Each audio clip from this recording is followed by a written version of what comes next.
Did you ever feel a little off after visiting someone, even if nothing seemed wrong at the time? In the 70s or 80s, our days start to feel more precious. We crave connection, yes, but not just any kind. We want peace, stability, and conversations that don't drain us. And yet, one of the quietest mistakes many older people make is visiting others out of habit, guilt, or pressure, when deep down they no longer want to. This video isn't about shutting yourself away or giving up your friendships. It's about choosing wisely because not every visit is good for your body, your mind, or your heart. Today, we're going to go over 7 powerful reasons why visiting others can quietly wear you down, and why thousands of wise older adults are learning to say no more often for the sake of their own health and happiness. If you're someone who wants to live smarter, protect your energy, and spend your time in ways that actually uplift you, then I encourage you to stay with me. Each point we'll cover is something most people won't say out loud, but once you hear it, it might just explain what you've been feeling for years. Let's get into it. Reason 1. Emotional overload. One of the most common traps older adults fall into when visiting others is carrying the emotional weight of the room without realizing it. You might show up to a friend's or relative's home just to say hello or catch up, but the moment you walk in, you feel something's off.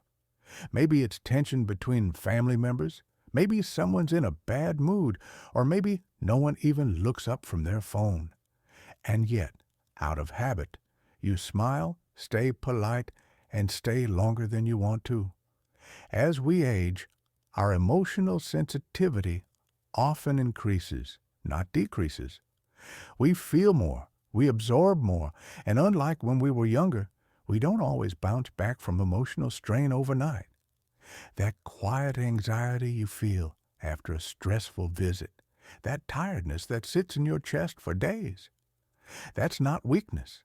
It's your nervous system telling you that your boundaries were crossed. Older adults are especially vulnerable to what's called emotional flooding. It's when the environment around you becomes so overwhelming through arguments, passive aggression, or even just noisy chaos that your brain goes into defense mode. You may not even realize it's happening until later when you feel strangely drained, irritable, or even physically unwell. It's not about blaming others. It's about recognizing how much energy it takes to manage a space that doesn't feel emotionally safe. Unfortunately, many seniors keep visiting people out of obligation, even if the visits leave them feeling worse, not better. Take Helen, for example. She's 74 and has 3 grown children. Every Sunday, she used to rotate between their houses, trying to be the loving, present mom and grandmother, but more often than not, she'd come home exhausted, mentally and physically. Her daughter always seemed rushed. Her son was glued to sports, and the youngest often vented about work. No one ever asked how she was doing. Eventually, Helen decided to stop the Sunday routine. Instead, she invited each child to her home one at a time when she actually felt up to it. Not only did her health improve, but her relationships deepened. The visits became intentional, not automatic, and the emotional exhaustion disappeared. You are allowed to prioritize emotional peace. You are allowed to stop visiting places that leave you feeling less than whole. You're allowed to say, "Not this week." And most of all, you're allowed to protect your heart. Let's keep going. Reason 2. Physical strain and hidden fatigue. Many older adults underestimate how physically taxing it is just to leave the house and go visit someone, especially if that visit involves stairs, long walks from parking lots, or just sitting on uncomfortable furniture for too long. What used to be a quick outing in our 40s can become a 2-day recovery by our 70s. Think about it. From getting dressed and packing things you might need just in case, to getting into the car, driving, navigating traffic, or waiting for a ride. It all adds up, and by the time you actually arrive, half your energy is already gone. But we don't want to seem rude or fragile, so we push through. The real risk here isn't just being tired, it's pushing your body into silent exhaustion. That's the kind where you're not gasping for air or feeling pain, but where your muscles feel heavy, your knees feel weak, and your posture starts to slump without you noticing. This is when falls happen. This is when blood pressure shifts. This is when your immune system takes a hit. All because of a trip you didn't even want to make in the first place. There's a hidden cost to always being the one who makes the effort, and for older adults, that cost can come in the form of pain flares, blood sugar spikes, or just flat-out burnout. Let's look at Harold. He's 79 and lives alone. Every Friday, he used to drive across town to have dinner with his old neighbors. It was a nice gesture, but the roads were always crowded. The parking lot was a nightmare, and the dinner chairs hurt his back. For months, he told himself it was no big deal, but then he started waking up stiff and sore every Saturday. His doctor finally told him, "Your body's asking you to stop." So Harold did something simple but powerful. He called his friends and said, "If you'd like to see me, come visit me here. I'd love to cook for you." And just like that, the fatigue stopped, and he felt more in control of his time and energy. You deserve rest, not just naps, but the kind of life where you don't owe anyone your presence at the cost of your own health. If a visit takes more than it gives, it's okay to pass. If you're still watching this video and finding these insights valuable, please comment number 2 below to let me know you're here. And if you haven't subscribed yet, I recommend you subscribe and turn on the bell so you don't miss any videos. Your support helps us continue creating good content to inform and inspire you. Now, let's move forward. Reason 3. Unpredictable germ exposure from younger people. When we visit others, especially homes where children or younger adults live, we're often walking straight into an invisible minefield of germs our aging immune systems weren't built to fight. It's not just about obvious illness. Many younger people carry viruses or bacteria without symptoms. A grandchild might have a mild sniffle they barely notice. But for someone in their 70s, that same sniffle can become bronchitis or even pneumonia. And because older bodies don't fight infections like they used to, recovery takes longer, hits harder, and sometimes leads to complications we never saw coming. You might have noticed this pattern yourself. You go to a family event, everyone hugs and chats. You come home, and within a few days, you're coughing, sneezing, or suddenly feel wiped out. It's not in your head. This is real, and it happens all the time. Our bodies go through quiet changes after 65. Skin gets thinner, mucous membranes dry out, white blood cells respond slower. So while a 30-year-old might shake off a stomach bug in a day or two, an older adult can be stuck in bed for a week or even land in the hospital. Let's take Sandra, who's 72. She went to visit her daughter's house for her grandson's birthday. The house was packed with kids, laughter, and noise, but 2 days later, Sandra was bedridden with a nasty cold that turned into sinusitis. Her doctor told her it came from a virus that's common in school-aged kids. She lost 10 days of energy over a 2-hour visit. It's not about being afraid. It's about being wise. Visiting people who've been in crowded schools, offices, or stores isn't harmless. You're not being dramatic when you want to avoid that. You're protecting the only body you've got. Being cautious with where we go and who we see isn't selfish. It's self-care. And in your 70s and 80s, that's not optional. It's essential. Reason 4, energy drain that takes days to recover from visiting someone might seem like a small thing, but for many people between 65 and 80, even a short social call can drain energy in ways that weren't noticeable before.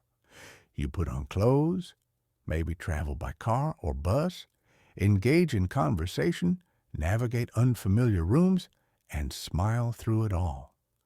But what people don't see is what happens afterward. The exhaustion doesn't hit right away. It creeps in after you get home. It shows up in the way your legs feel heavy, your mind fogs over, or how you end up needing a nap just to get through the rest of the day. You might wake up the next morning and still feel tired, like you ran a marathon in your sleep. That's because, for many seniors, the mental and physical effort of visiting someone, even someone you love, can quietly chip away at your reserves. And unlike when you were younger, the bounce-back time stretches longer. What used to be a one-night recovery might now take 3 or 4 days. Take Bill, who's 78. He went to visit a couple he's known for years, just for a casual dinner. They sat, talked, laughed for a few hours, but by the time he got home, he felt like he'd done heavy lifting all day. His sleep was restless, his back hurt, and he skipped his daily walk for 3 days straight. That one dinner cost him more than he expected. This kind of energy crash isn't rare. It's common, and it's one of the quiet reasons older people start pulling back from social visits. Not because they don't care, but because they physically can't afford the recovery time. It's okay to protect your energy. It's okay to say no, even to people who mean well. You're not being antisocial, you're being smart. Your body is giving you a message, and the wisest thing you can do is listen. If you're still watching this video and finding these insights valuable, please comment number 4 below to let me know you're here. And if you haven't subscribed yet, I recommend you subscribe and turn on the bell so you don't miss any videos. Your support helps us continue creating good content to inform and inspire you. Now, let's move forward. Reason 5, risk of unwanted comparison and emotional triggers. One of the most overlooked risks of visiting others in your later years is how easily it can stir up emotions you thought were long settled. You walk into someone's home and, without meaning to, you start comparing. Maybe they have more family around, maybe their health seems better, maybe their kids call more, or they're surrounded by pictures of grandkids you don't get to see often. You smile, nod, make polite conversation, but inside you feel the sting, and it lingers long after you've said goodbye. Older adults often carry quiet grief. It might be the loss of a spouse, regrets about past decisions, or simply the aching reality that time feels shorter. Social visits can unintentionally press on those sore spots. You see what others have, and it can make you feel like you somehow fell behind, Let's take Grace, 74. She visited an old neighbor who just became a great grandmother. The house was filled with baby toys, photos, and laughter. Grace was genuinely happy for her friend, but when she got home, she sat alone with a cup of tea and felt a weight in her chest. She hadn't seen her own kids in months, and suddenly the silence in her house felt unbearable. This kind of emotional spiral doesn't mean you're bitter or jealous. It means you're human. But recognizing those triggers is powerful, and avoiding situations that leave you feeling small or empty isn't selfish. It's wise self-preservation. Protecting your peace sometimes means staying in your own space. And when you do visit others, it helps to go in with clear emotional boundaries and a full cup of self-compassion. Reason 6, strain on your immune system. Every time you step into someone else's home, especially during colder months or allergy seasons, your body is exposed to new germs, allergens, and irritants that it might not be ready to handle. For younger folks, this kind of exposure usually isn't a big deal, but once you're over 65, your immune system doesn't bounce back the way it used to. That quick little sniffle you picked up from a grandchild could turn into a 2-week cough. A harmless visit could leave you exhausted, congested, and reaching for the thermometer at 2 a.m. Even the things we don't think about, like the scent of a new cleaning spray, dust in someone's carpet, or pet dander in the air, can quietly overwhelm your respiratory system.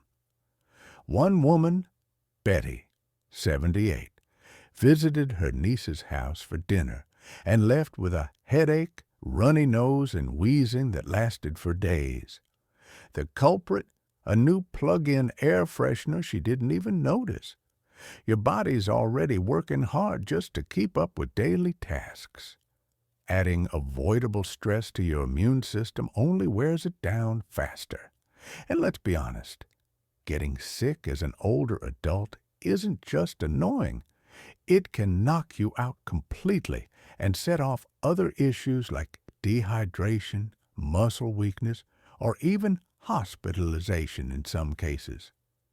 By choosing to stay home more often or being very selective about where you go, you're not missing out. You're protecting yourself. You're giving your body the respect and rest it deserves. If you're still watching this video and finding these insights valuable, please comment number 6 below to let me know you're here.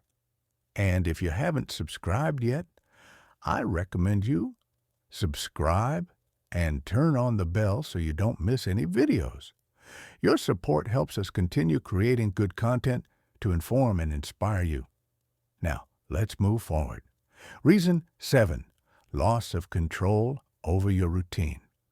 When you visit others, even with the best intentions, you often end up adjusting your entire day around someone else's schedule. You eat when they serve the meal, you sit where they ask you to sit, and you stay as long as they want you to stay. And while that might seem polite, it can quietly rob you of one of the most valuable things in later life, your sense of control. One of the biggest emotional shifts people experience after 65 is how important routine becomes. It's not just about convenience.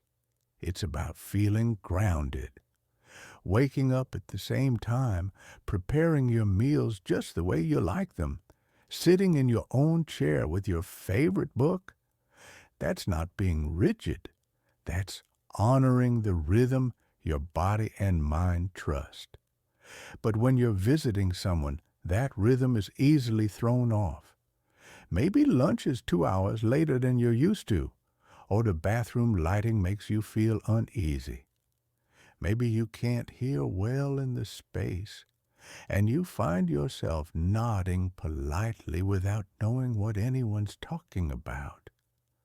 These little discomforts add up, A man named Harold, 82, used to visit his daughter's home every other weekend. At first it felt good, but over time he noticed something. He was more tired afterward. His sleep was disrupted for a few nights, and he often forgot to take his afternoon pills because his usual reminder, his kitchen clock, wasn't there. It wasn't the visit itself that hurt him. It was the cost of giving up his own pace. When you're in your own space, you move how you want. You rest when your body tells you to, and you maintain the little habits that keep you steady. That autonomy is priceless. And as we age, preserving it becomes an act of self-respect, not selfishness. Choosing not to visit others so often isn't about being distant. It's about knowing where you feel most safe, balanced, and in control. And in this chapter of life, that's something worth protecting. Final thoughts. Did any of these reasons strike a nerve with you? Maybe you felt that quiet pressure to visit, to smile, to sit politely while your body begged for rest, but you didn't know how to say no without seeming rude. You're not alone, and you're not wrong for wanting something different. Getting older means learning how to protect your peace, sometimes even from the things you used to enjoy. It means being okay with staying home, with choosing solitude, with recognizing that your needs matter just as much as anyone else's. You're not being dramatic. You're being wise. So here's my question for you. Which of these reasons hit home the most? Is there a moment when you visited someone and came home more drained than fulfilled? Share that with us in the comments, and remember, your time, your energy, your body, and your peace are worth protecting, especially now. Thank you for joining us today. We'd love to hear from you. Leave a comment below and share one thing you learned today and how you plan to use it in your life. Your thoughts are important to us, so don't hesitate to share them. Reading your comments gives us great motivation and encouragement. If you enjoyed this video and found it helpful, please like, subscribe, and share. Your support helps us continue creating good content to inform and inspire you. Thanks for watching, and we look forward to seeing you in the next video.